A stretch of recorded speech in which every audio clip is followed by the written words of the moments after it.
Hi అండి. నేను వారంలో ఒక్కసారి పాల మీగడ డైరెక్ట్గా నెయ్యి తీసేస్తాను. ఎవరికైనా ఇట్లా చేసుకోవాలనుకుంటే చేసుకోండి. చాలా సింపుల్గా ఈజీగా. కళాయి అయితే ఫస్ట్ కడిగేసి పెట్టుకోవాలి కొద్దిగా వాటర్ పోసి. తర్వాత డీప్ ఫ్రిడ్జ్లోని మనం పాల మీగడ స్టోర్ చేసుకుంటాం కాబట్టి అది తీసి ఒక గంట ముందే బయట పెట్టినట్లయితే కాస్త మెత్తబడిపోయి త్వరగా మనం నెయ్యి కాసుకోవడానికి గ్యాస్ అనేది తక్కువగా అవుతుంది చల్లడిది వేసే కంటే. నేనైతే ఇలా చేశాను. మీగడే డైరెక్ట్గా వేసేసి కళాయిలో ఇలాంటి సరాటం తీసుకొని, మనం దోశలు ఉల్టా పల్టా వేసే సరాటం ఉంటుంది కదా, అది తీసుకొని ఇలా బాగా గీకుతూ కళాయి అడుగు గీకుతూ మనం మరిగించుకోవాలి. స్టవ్ హైలో పెట్టేయాలి.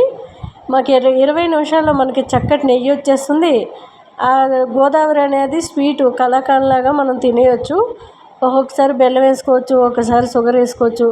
షుగరు బెల్లం ఇష్టం లేని వాళ్ళు కొద్దిగా ఉప్పు, కారం, అల్లం వెల్లుల్లిపాయ పేస్ట్ వేసుకొని రైస్లో కూడా కలుపుకొని తినొచ్చండి. ఆ గోదావరి అనేది చాలామందికి స్వీట్ ఇష్టం లేని వాళ్ళు అలా చేసుకోండి. పడేయవలసిన అవసరం లేదు.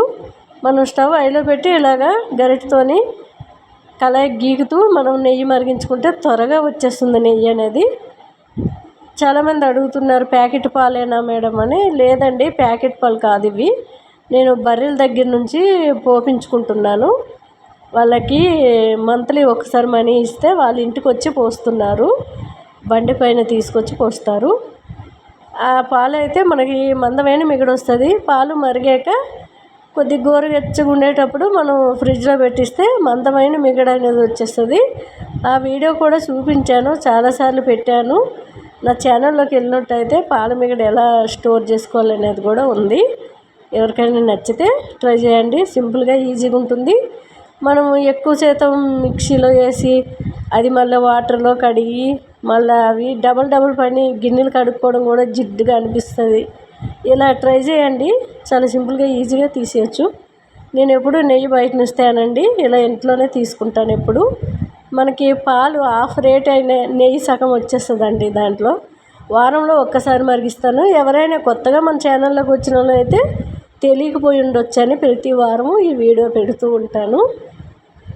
ఎవరికైనా కావాలి, ఉపయోగపడుతుందంటే ఇలా ట్రై చేసేయండి. సింపుల్గా ఈజీగా చేసేయచ్చు. మన కళాయి తోముకోవడం కూడా చాలా ఈజీగా తోమేయచ్చు. కొద్దిగా వాటర్ పోసి రబ్ చేసి రుద్దితే వెళ్ళిపోతుంది. చూసారు కదా. మరి నెయ్యి తీసేటప్పుడు చాలామంది గిన్నెలు మాడిసేసి బాగా నల్లగా చేసేస్తూ ఉంటారు. అలా చేసే కంటే ఇలా మనకి తినేటట్టు ఉంటుంది. చక్కగా నెయ్యి కూడా వచ్చేస్తుంది. నచ్చితే ట్రై చేయండి.